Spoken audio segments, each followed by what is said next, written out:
Hello नमस्कार, स्वागत है आप सभी का आपके अपने सरकारी न्यूज यूट्यूब चैनल पर। तो भाई बहनों, आप सभी के लिए हरियाणा की सुबह सुबह की 10 बड़ी खबरें लेकर आ गए हैं। इन सभी खबरों को जानेंगे विस्तार से हरियाणा के मुख्य समाचार बिग ब्रेकिंग न्यूज के साथ। और सबसे पहले आपको बताना चाहता हूँ, अगर पहली बार चैनल पर हैं तो चैनल को सब्सक्राइब कर लें और वीडियो पर प्यारा सा लाइक जरूर करें और वीडियो को ज्यादा से ज्यादा शेयर जरूर करें। तो चलिए शुरू करते हैं। तो सबसे पहले जानते हैं हरियाणा का कोरोना अपडेट। आपको बता दें, हरियाणा में लगातार कोरोना के केस बढ़ रहे हैं। हरियाणा में 3597 कोरोना से संक्रमित हो चुके हैं। 19 जिलों में 24 घंटे में 316 नए संक्रमित मिले हैं। राज्य में कोरोना की स्पीड 3 गुना बढ़ी है। आपको बता दें, हरियाणा में अनलॉक 1 की शुरुआत हरियाणा के लिए बेहद खराब रही है। जनजीवन तो पटरी पर लौटा, लेकिन कोरोना संक्रमण की गति 3 गुना बढ़ गई है। मात्र 5 दिन में ही 1000 से ज्यादा संक्रमित मिले हैं। लगातार बढ़ रहे संक्रमण के ग्राफ से मृत्यु दर में इजाफा हो रहा है। प्रदेश में 26 मौतों से मृत्यु दर 0.71% पर पहुंच चुकी है। प्रदेश में 12 मरीजों की हालत नाजुक बनी हुई है। 8 मरीजों की सांसें ऑक्सीजन के सहारे चल रही हैं, तो 4 वेंटिलेटर पर हैं। आपको बता दें, शुक्रवार को 19 जिलों में 316 मामले आए हैं। इनमें सबसे ज्यादा गुड़गांव में 153, फरीदाबाद में 59, चरखी दादरी में 22, पलवल में 14, कुरुक्षेत्र में 12, रेवाड़ी में 11, हिसार में 9, करनाल में 7, अंबाला में 6 और रोहतक व नारनौल में 4-4, नूह व फतेहाबाद में 3-3, झज्जर, जींद व सिरसा में 2-2, पानीपत, पंचकुला व कैथल में 1-1 संक्रमित मिला है। और वहीं आपको बता दें, हरियाणा में ठीक होने वालों में जबकि गुरुग्राम में 40, नारनौल में 12, करनाल में 11, हिसार में 10, कुरुक्षेत्र में 5, फरीदाबाद व अंबाला में 3-3 तथा फतेहाबाद व कैथल में 1-1 मरीज ठीक होकर घर लौटा है। स्वास्थ्य विभाग की रिपोर्ट के मुताबिक संदिग्धों के सैंपल लेने का आंकड़ा 1,37,452 पर पहुंच गया है, जिसमें 1,29,027 की रिपोर्ट नेगेटिव आई है और जबकि 4,828 का इंतजार है। प्रदेश में पॉजिटिव रेट भी 2.71% पर पहुंच गया है। रिकवरी रेट है 33.6 तथा डबलिंग रेट 6 दिन पर पहुंच गया है।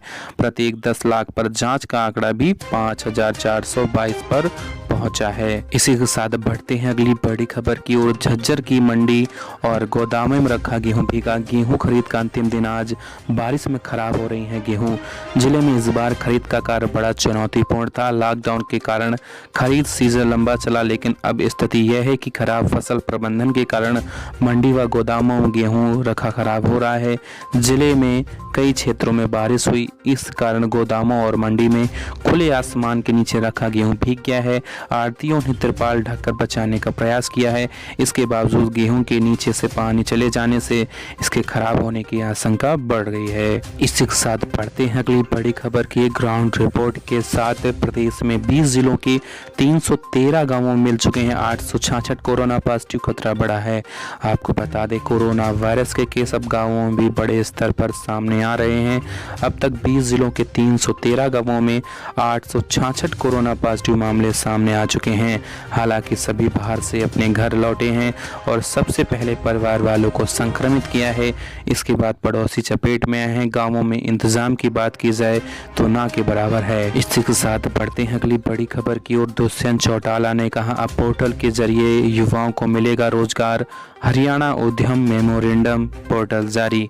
डिप्टी सीएम दुष्यंत चौटाला ने कहा कि प्रदेश सरकार ने युवाओं को ज्यादा से ज्यादा रोजगार मुहैया कराने और उद्यमियों के सहयोग के लिए हरियाणा उद्यम मेमोरेंडम पोर्टल जारी किया है।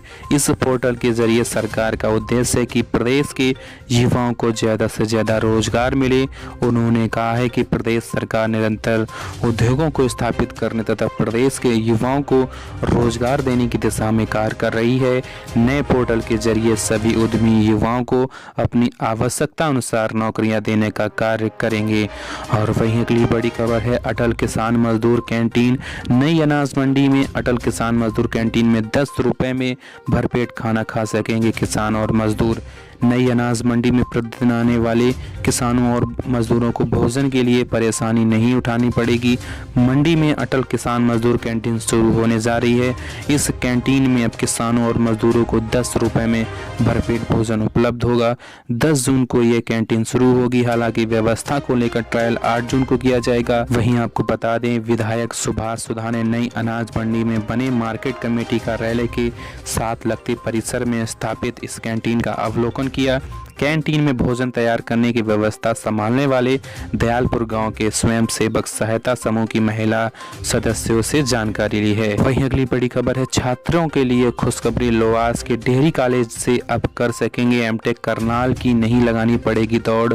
विश्वविद्यालय में एडमिशन प्रक्रिया जल्द शुरू होगी। अब लाला लाजपत राय पशु चिकित्सा एवं पशु विज्ञान विश्वविद्यालय के डेयरी कॉलेज से छात्र पोस्ट ग्रेजुएट एमटेक की पढ़ाई कर सकेंगे। इसके लिए विश्वविद्यालय ने तैयारियां शुरू कर ली हैं और वहीं छात्रों को डेयरी टेक्नोलॉजी से एमटेक करने के लिए करनाल की दौड़ नहीं लगानी पड़ेगी।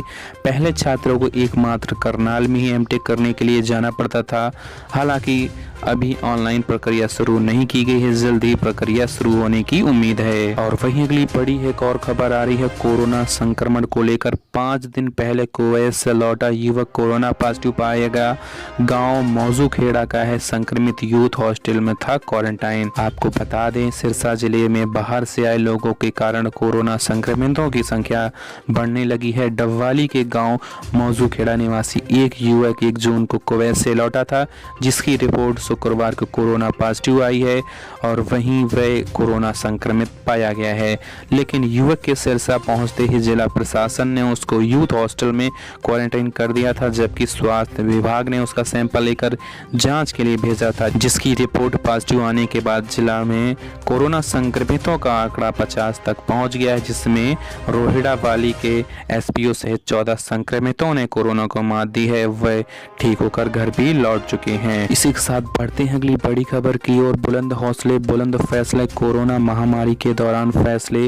कोरोना योद्धाओं हेतु जीवन बीमा कवर सरकार ने पेश किया है। आपको बता दें सरकारी व निजी डॉक्टर को 50 लाख रुपए मिलेंगे। नर्स व सुरक्षा कर्मी को 30 लाख रुपए, पैरामेडिकल स्टाफ को 20 लाख रुपए, चतुश्रेणी कर्मचारी, आंगनबाड़ी, आशा वर्कर और सफाई कर्मचारी को 10 लाख का बीमा किया गया है। इसी के साथ बढ़ते हैं अगली बड़ी खबर की ओर। अभिभावकों, छात्रों और प्रशासन से विचार के बाद ही प्रदेश में खोली जाएगी आईटीआई। आपको बता दें कौशल विकास एवं औद्योगिक प्रशिक्षण विभाग ने सरकारी और निजी आईटीआई के प्रिंसिपल्स को आईटीआई खोलने के लिए पत्र जारी करने की बात कही है। आईटीआई छात्रों के अभिभावकों के अलावा स्थानीय प्रशासन से भी विचार विमर्श कर शुक्रवार तक विस्तृत टिप्पणी के साथ विभाग को ईमेल पर भेजने का निर्देश दिया है। बता दें आपको प्रदेश के 172 सरकारी और 246 निजी आईटीआई मार्च में लॉकडाउन से ही बंद हैं। कैंट के मूलचंद आईटीआई के प्रिंसिपल प्रदीप गुप्ता ने बताया कि सरकार आईटीआई खोलने पर विचार कर रही है, लेकिन मौजूदा स्थितियों में यह थोड़ा कठिन है। और वहीं कर्मियों का डाटाबेस तैयार। अब राज्य के उद्यमियों में लगे सभी कर्मचारियों को एक डाटाबेस तैयार हो सकेगा, ये जानकारी दी है सीएम मनोहर लाल खट्टर ने। आपको बता दें विशिष्ट पहचान प्रदान करने के उद्देश्य से हरियाणा उद्यम मेमोरेंडम पोर्टल लॉन्च कर दिया गया है। इसके तहत दुकानों, एमएसएमई, बड़े और मेगा उद्योगों को सरकार की ओर से एकीकृत तरीके से अनुमति और सेवाएं प्रदान की जा सकें।